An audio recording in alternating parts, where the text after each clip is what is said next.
Welcome to the Reminders of Grace podcast. The Reminders of Grace podcast exists to provide a reference for truth, promote a refocus on the gospel, and provoke a profound reminder of grace for our lives today. I am your host. My name is Derek, and I want to welcome you to the show. Last episode, we began to break apart and dive into this monumental topic of race. We set it underneath the lens of truth and underneath the lens of the gospel. And we said that whether you are of the persuasion that the topic of race is talked about too much or not enough at all, either way, today we have lost a proper view of it. A view that God intended.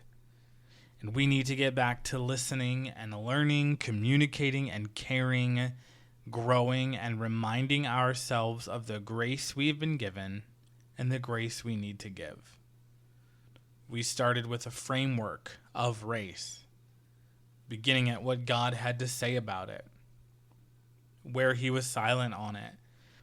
We acknowledged that of all of creation, only humankind was made in the image of God, and only humankind was made not with a word, but with God's hands. We walked through instances of races, ethnicities, and cultures mixing throughout the Old Covenant, and then we looked at what Jesus had to say about it, and how Jesus lived in relation to various races, ethnicities, and cultures. If you haven't had a chance to check out part 1, I want to encourage you and challenge you to go back to the previous episode and do so as you are able. But we live in a day where the racial and ethnic divide is in many ways evolving, with organizations bent on magnifying the divide and ideologies bent on ignoring it. It's gotten so convoluted, specifically here in America. And not that these issues don't exist in other places, because people exist in other places. But speaking from this particular context, there's so much noise in the arena of social and racial justice and advancement that little is becoming clear, and truth and valued principles are being deafened. Is it a political thing? Is it a people thing? Is saying Black Lives Matter a way to be altruistic or caustic? Is lobbying to stop Asian and Pacific Islander hate offensive, or is it an opportunity? Is all lives matter an egregious response, or is it one of true empathy? Does prejudice exist and go unchecked in our society? Or is it solely and exclusively personal responsibility that's at the center? What about education? Should we teach the next generation a full scope of American history, even the parts that aren't as positively attractive? Or should we eliminate portions of teachings to avoid subject matter that we are maybe not willing to engage with? What about critical theory? Specifically, critical race theory. What elevates this confusion is that all of these questions are viewed as, well, depends on whether you're a conservative or a liberal. It depends if you're a Democrat or you're a Republican. And issues of race, ethnicity, and culture, which are some identifying markers of people, become all about politics. And so at the end of all of that, we on the Reminders of Grace podcast pause and say, in a world of voices, the question is not whose is the loudest. The question is not whose is the best elocuted. But the question is whose matters most. And in a time when we are ideologically, theoretically, and literally fighting to find our value and worth in other places, other people, and other priorities, Jesus is the only voice that matters most. And he doesn't hold that space because he's white, black, brown, or green with polka dots. He does not claim that authority because he's a conservative, liberal, woke, or a patriot. He does not reign over all of it because of any markers that we might bestow on him. His voice is the only one that matters most, over and above all others, because he is the all-powerful creator of all things. He is the one and the only conqueror of death and the grave, and because he is the only worthy king of the ages. Other voices find their place within their context, but his matters above all else. And so Jesus, in one particular legendary instance, steps across the racial, ethnic, and cultural divide and gives us one of the greatest lessons in understanding and clearing up the mess that we've made. In John chapter 4. It's a lengthy section, so here are the talking points expounded, and along the way we'll step out of the story and address an issue. Jesus and his followers are primarily of Jewish descent. With the exception of Jesus, the Jewish people would have had a severe and utter disdain for non-Jewish people and an outright hatred of Samaritans. According to the culture at the time, the physically diseased, women, children, and Gentiles would have in one way or another been relegated to a lower position. But few, if anyone, was lower in a steeped Jewish traditional mind than a Samaritan. Not because of a war, not because of a history of enslavement, but just because they weren't Jewish.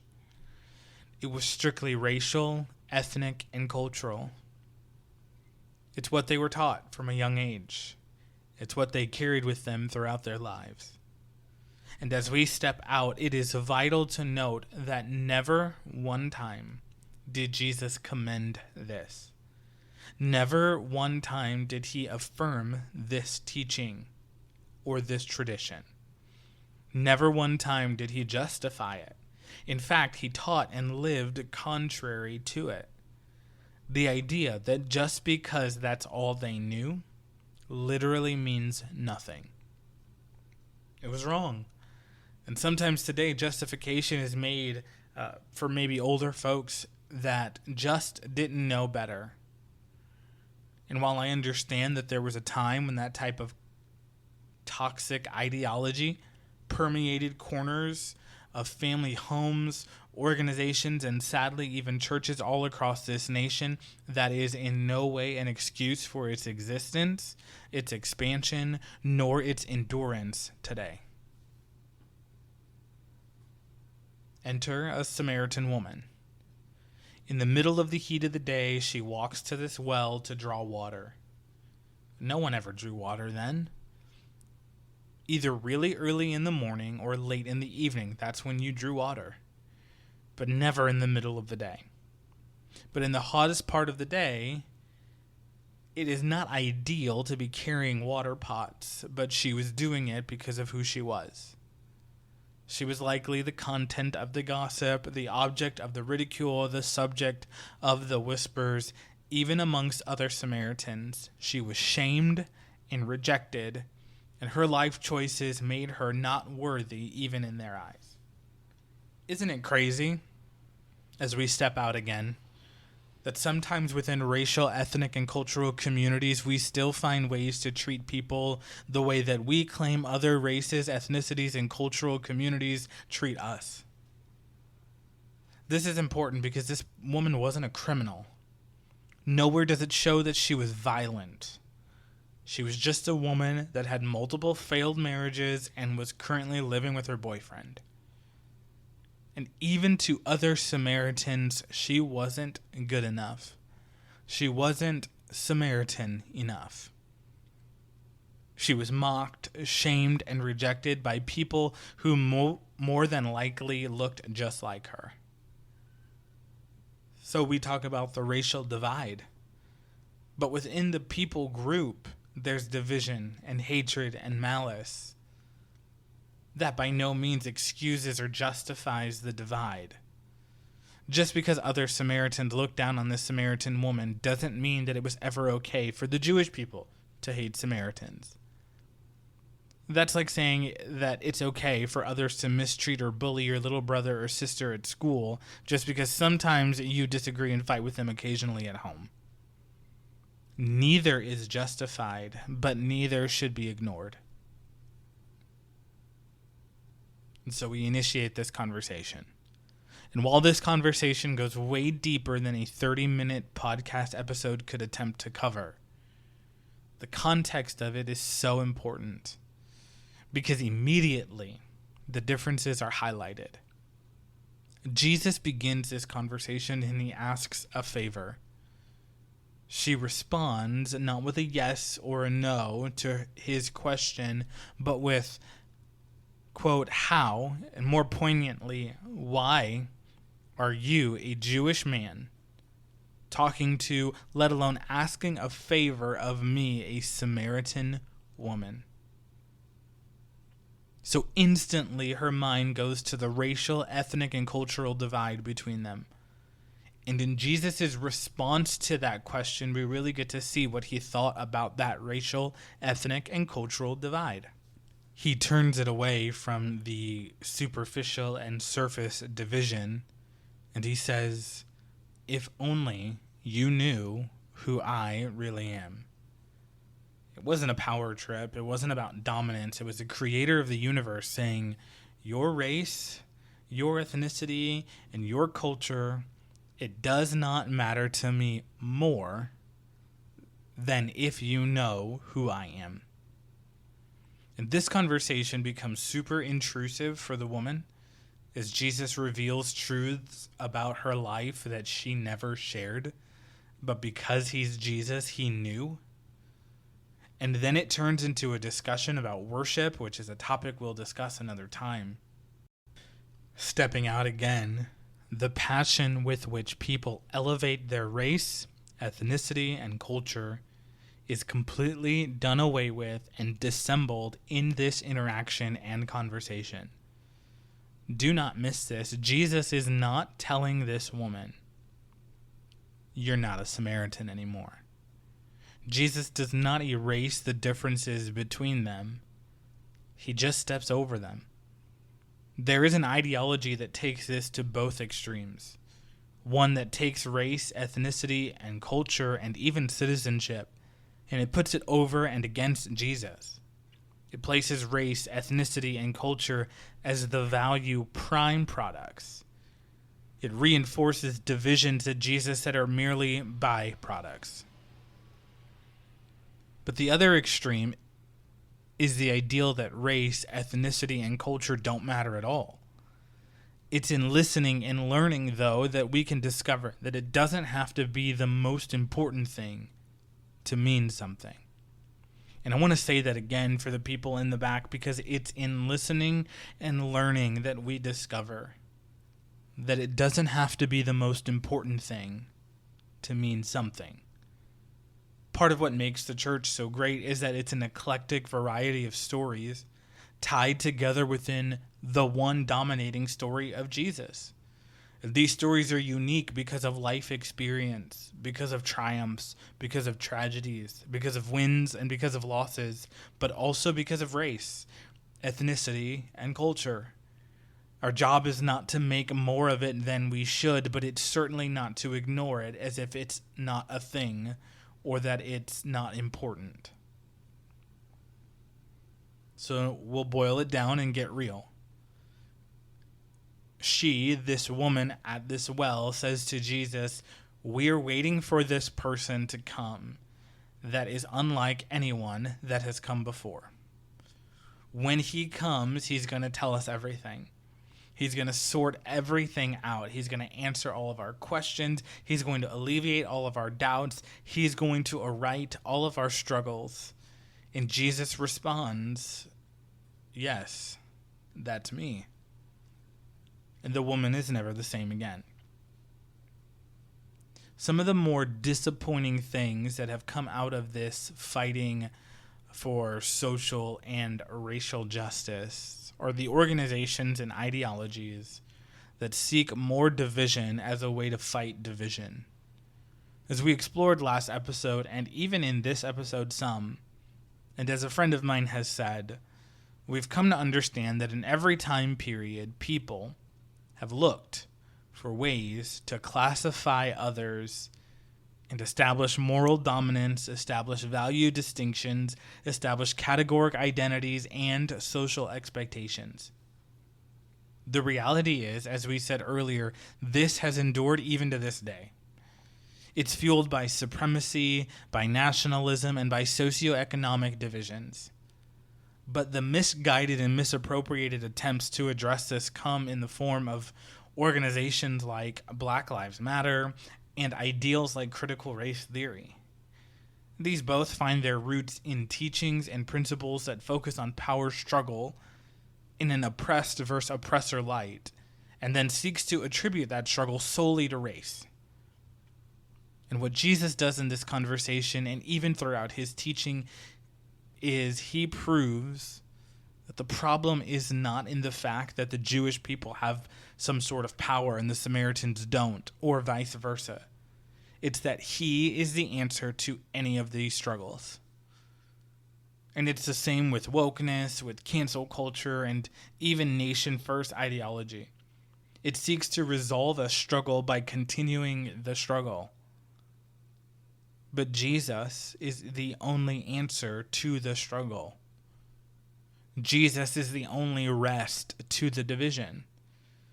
Are there things in the racial, ethnic, and cultural arena that we live in and engage in with each other that can be improved on, that need to be called out, that need to be addressed, that need to be learned or unlearned, that need to be built up or torn down?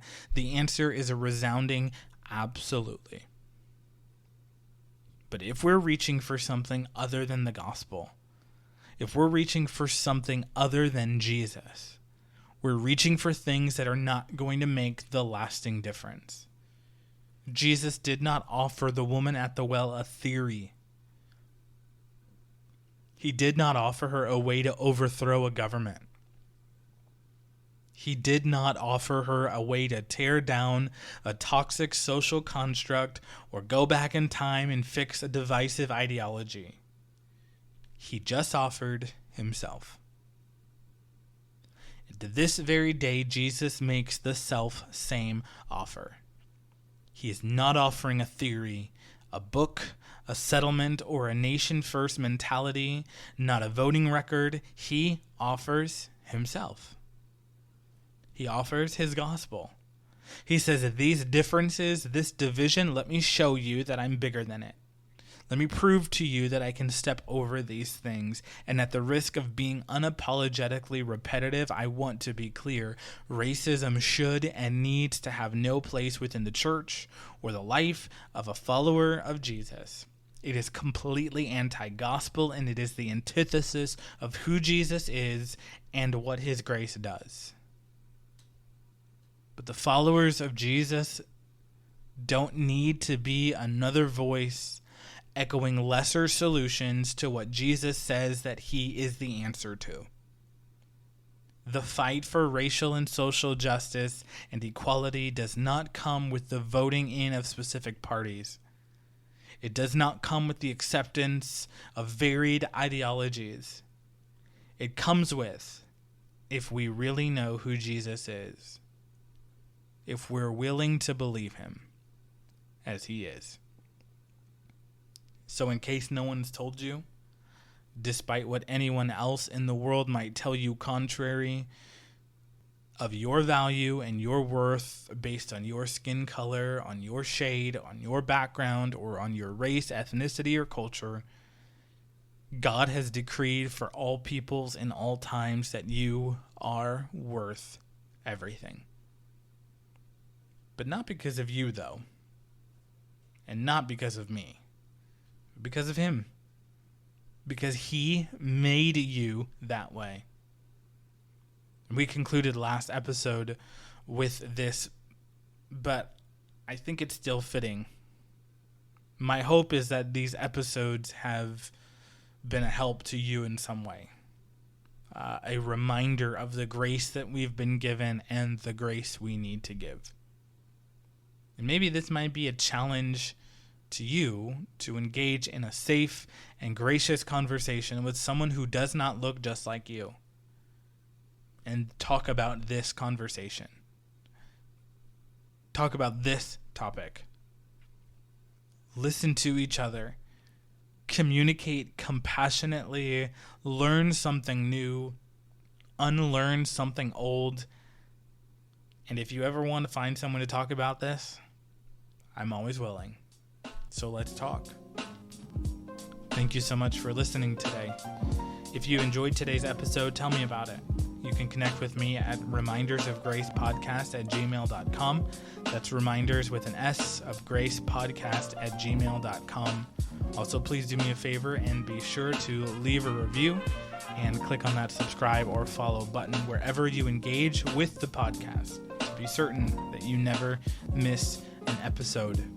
And as you head into your week, as you navigate through your journey, as you face whatever you face, or as you seek to live on mission, be reminded of His grace and know that no matter what, it is always, every single time,